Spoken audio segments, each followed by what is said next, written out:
আসসালামু আলাইকুম। আমন্ত্রণ জানাচ্ছি জাগো স্পোর্টসে। আপনাদের সাথে আছি আমি মমতাজ শাহিন রুম্পা। শুরুতেই জানিয়ে দিব আপডেটগুলো। পাপন নেই, এখন বিসিবির সভাপতির পদ চান কি মাশরাফি? শনির দশা সাকিবের, দেশে নানা গুঞ্জন, পাকিস্তানে কি করছেন? বাংলাদেশ থেকে বিশ্বকাপ সরানোর প্রস্তাব, যা বললেন জয় শাহ। নড়াইলের মানুষের বিরুদ্ধে বিচার চাইবেন না মাশরাফি। শুনছিলেন শিরোনাম, এবারে বিস্তারিত।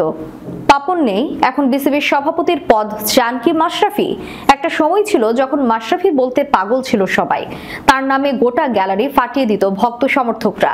তিনি এক সময় ছিলেন মহানায়ক, আর ভক্তদের কাছে এমন হয়ে গেছেন মার্ভেল মুভির সবচেয়ে বড় ভিলেন থানোসের মতো। গোটা আন্দোলনের সময় চুপ থাকা, দলের ঊর্ধ্বে উঠে মানুষের পাশে থাকতে না পারার ব্যাপারটি তুমুল আলোচনা সমালোচনা জন্ম দেয়। প্রায়শই শোনা যেত বিসিবির সভাপতি হবেন মাশরাফি বিন মুর্তজা।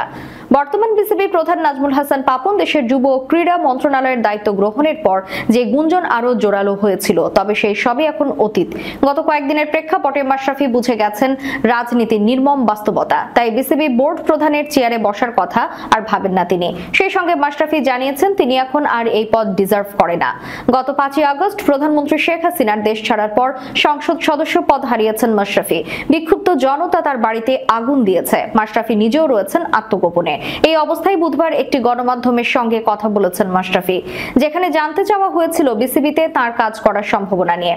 যার উত্তরে মাশরাফি বলেন, আমি সংসদ সদস্য হবার পর খেলা বাদ দিয়ে ক্রিকেট বোর্ডে যাইনি সাধারণত।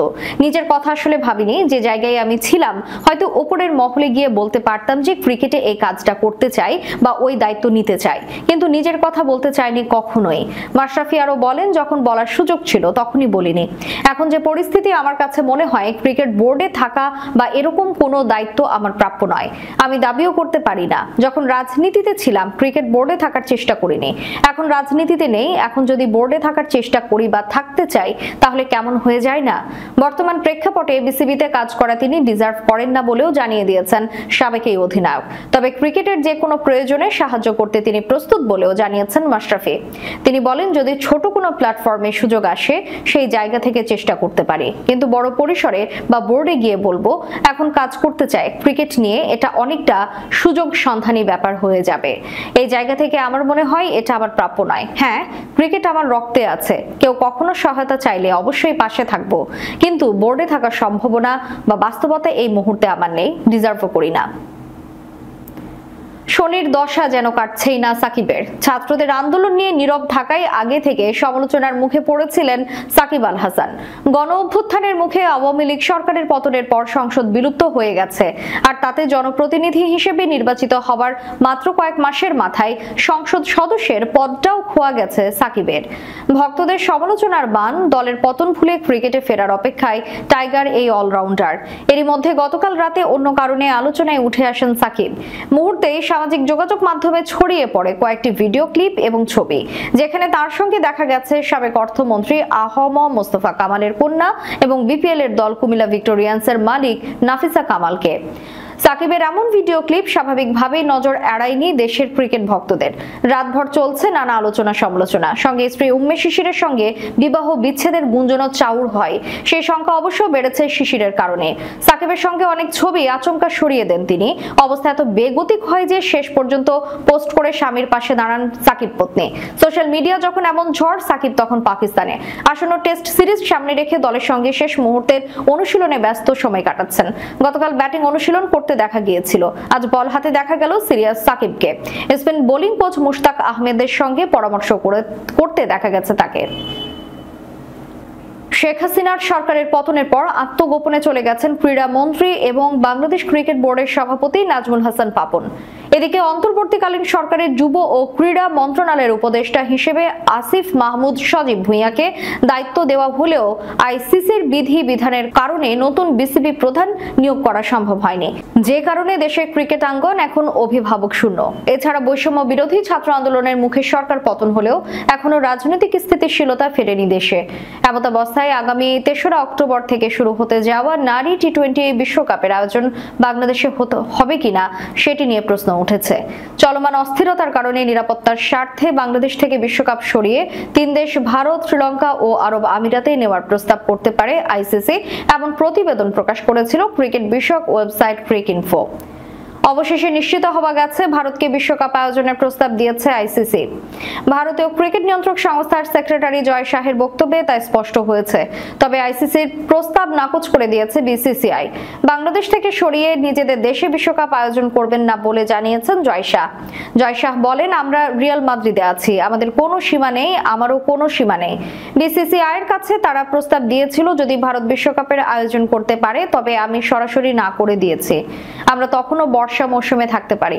তাছাড়া পরের বছর আমরা নারী ওয়ানডে বিশ্বকাপের আয়োজক। আমি এই মনোভাব প্রকাশ করতে চাই না যে আমরা পরপর দুটো বিশ্বকাপের আয়োজক হতে চাই। মুম্বাইয়ে সাংবাদিকদের সঙ্গে আলাপকালে আগামী সেপ্টেম্বরে বাংলাদেশের বিপক্ষে সিরিজ নিয়েও কথা বলেন জয় শাহ।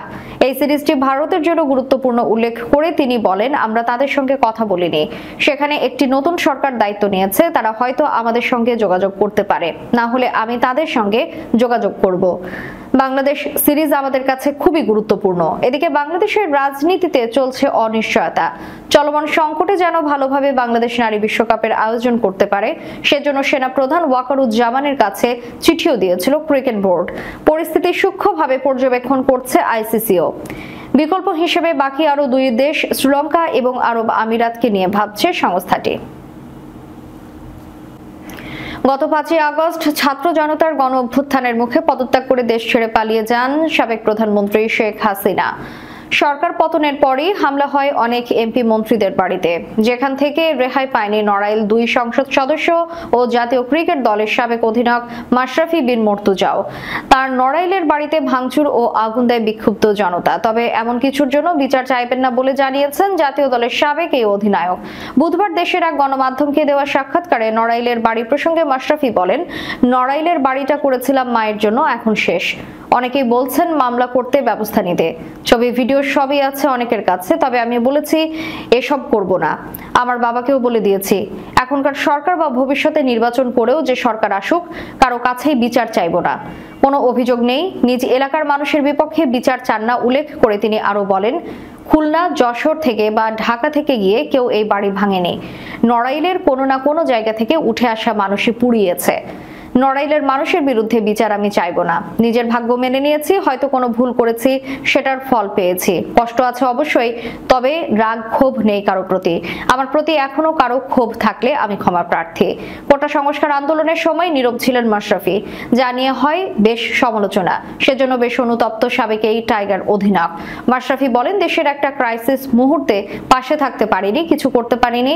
এটা আমাকে সবসময় ভোগাবে, পোড়াবে, সবসময় থেকে যাবে। শেষ করার পূর্বে সংবাদ শিরোনামগুলো জানিয়ে দিব আরো একবার।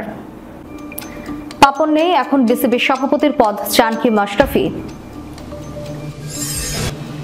শনির দশা সাকিবের, দেশে নানা গুঞ্জন, পাকিস্তানে কি করছেন? বাংলাদেশ থেকে বিশ্বকাপ সরানোর প্রস্তাব, যা বললেন জয় শাহ। নড়াইলের মানুষের বিরুদ্ধে বিচার চাইবেন না মাশরাফি। এতক্ষণ আমাদের সাথে থাকার জন্য ধন্যবাদ। আল্লাহ হাফেজ।